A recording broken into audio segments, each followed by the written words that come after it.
प्यारे बच्चों, आज हम आपको जीएस में भारत की मिट्टी या इंडियन सॉइल, इसके बारे में नया टॉपिक शुरू कर रहे हैं।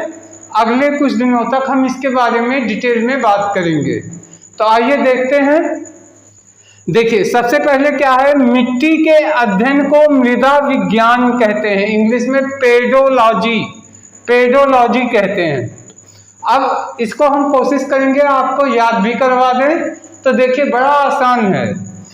पेडोलॉजी लिखा है, पेडोलॉजी, तो यहां से डा को रा मान लीजिए, तो कर लीजिए पेड़ोलॉजी, पेड़ों।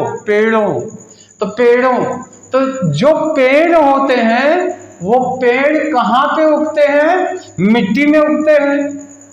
तो लोग क्या करते हैं, मिट्टी में जो पेड़ उगते हैं, तो पेड़ से पेडोलॉजी याद आ जाएगा। और पेड़ कहाँ उगते हैं? मिट्टी में। तो मिट्टी का अध्ययन किया जाता है जिससे अच्छे पेड़ निकले।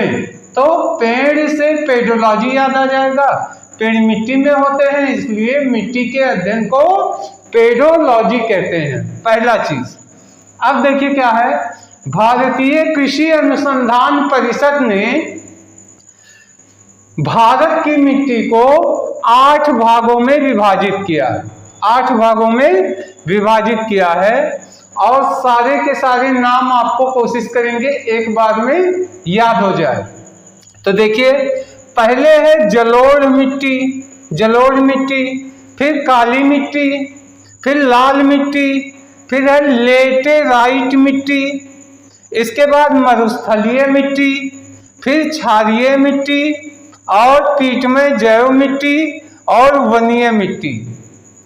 इंग्लिश में alluvial soil, black soil, red soil, laterite soil, desert soil, alkaline soil और पीट सॉइल और फॉरेस्ट सॉइल। हिंदी वाला जो शब्दावली है, हम कोशिश कर रहे हैं आपको इसी से सारी मिट्टी का नाम याद हो जाए। तो देखिए, मान लीजिए कि वर्षा का सीजन है, आप घूमने निकले। तो जब आप घूमने जा रहे हैं तो रास्ते में आपने क्या देखा? ढेर सारा एक जगह पे जल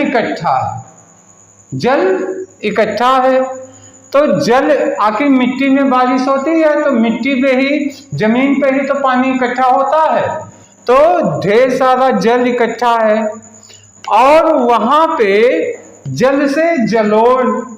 अब वहां पे कुछ लोग काम कर रहे थे और वो मिट्टी जो है उनके शरीर पे लग गई, इसलिए उनका शरीर काला काला दिख रहा था। देखिए, जब आप मिट्टी में जाएंगे तो मिट्टी आपके हाथ पैर में लगेगी, तो आपका हाथ पैर कैसा लगेगा? काला लगेगा। तो कुछ लोग काले काम कर रहे थे क्योंकि उनके हाथ पैर पे मिट्टी लगी थी। और वहां पे चारों तरफ लाल लाल फूल खिले थे। अब मिट्टी में ही फूल खिलते हैं, पौधे लगते हैं। वहीं पे कुछ बुजुर्ग लेटे हुए थे, लेटेराइट मिट्टी। तो कुछ बुजुर्ग वहां पे क्या किए थे? लेटे हुए थे। अब जब आपने पूछा ये क्या हो रहा है, तो उन बुजुर्ग ने बताया, यानी लेटे हुए व्यक्तियों ने बताया कि ये पूरा मरुस्थल था, लेकिन यहाँ के क्षारीय मिट्टी, तो क्षारीय को छोरा कर लीजिए, लड़के, अक्सर लोग लड़कों को छोरा कहते हैं। तो यहाँ के जो छोरे थे वो मिट्टी को पीट पीट के जैव मिट्टी तो जिंदा कर दिए और उसको क्या बना दिया? वनीय क्षेत्र बना दिया, वन क्षेत्र।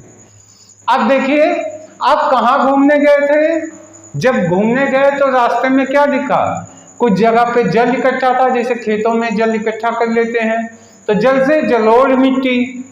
और वहां के जो काम कर रहे थे लोगों के शरीर पे मिट्टी लगी थी, तो उनका शरीर कैसा दिख रहा था? काला काला, तो काली मिट्टी। और चारों तरफ कैसे फूल थे? लाल लाल फूल थे, तो लाल मिट्टी हो गई। वहीं पे कुछ बुजुर्ग क्या कर रहे थे? लेटे हुए थे, लेटे से लेटेराइट मिट्टी। तो जब आपने पूछा क्या कर रहे हैं, तो उन्होंने कहा यह एक मरुस्थल था, मरुस्थलीय मिट्टी। और छोरों ने क्षारीय मिट्टी। पीट पीट कर जिंदा किया, यानी क्या हो गया, पीटमय और जैव मिट्टी। और जिंदा करके क्या बना दिया, वनीय मिट्टी बना दिया, तो वन्य क्षेत्र हो गया। तो प्यारे बच्चों, आशा है सब का सब आपको नाम सब याद हो गए होंगे। सबसे पहले जलोढ़ मिट्टी, फिर काली मिट्टी, लाल मिट्टी, लेटेराइट मिट्टी, और लेटेराइट के बाद मरुस्थलीय मिट्टी, फिर क्षारीय मिट्टी, और क्षारीय के बाद जो है पीटमय मिट्टी, और उसके बाद क्या आएगा, वनीय मिट्टी। 8 के 8 याद हो गए। अगर आप स्टोरी पे जरा सा भी विचार करेंगे तो निश्चित रूप से आपको 8 के 8 नाम एट वंस याद हो गए होंगे। और अब हम इस वीडियो में इतना ही रखते हैं। अब नेक्स्ट वीडियो में हम इसके एक एक मिट्टी की विशेषताओं के बारे में आपसे बात करेंगे, जो आपके कंपटीशन एग्जाम के लिए ओरिएंटेड होगा। तो इस वीडियो में इतना ही रखते हैं। अगला सब नेक्स्ट वीडियो में आएगा। तब तक के लिए धन्यवाद, नमस्कार।